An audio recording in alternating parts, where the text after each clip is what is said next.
Okay, so we're going to go over the permanent colors add-on. So normally in FlyWire, when you get a new cell, it's going to be a random color, and some of those colors are good, but some of them might not be colors you like.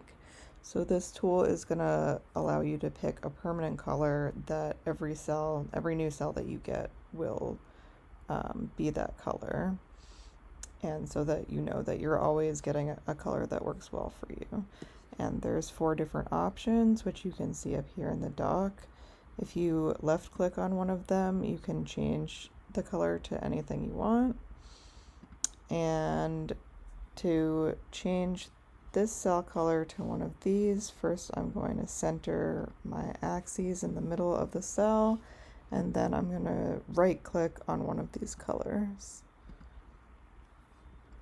Alright, so as you can see, my cell is now that nice pink color, and I can also do things like split the cell.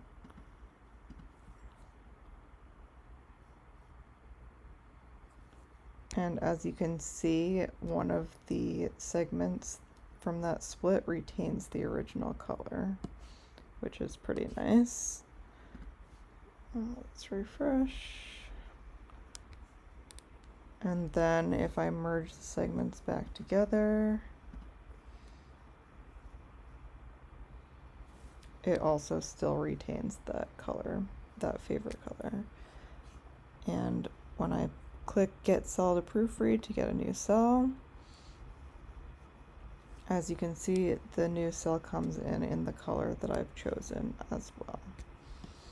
So that's all the functionality of the permanent colors. It's pretty nice to be able to just get whatever color you want instead of having to worry about getting colors that are too dark or don't have good contrast.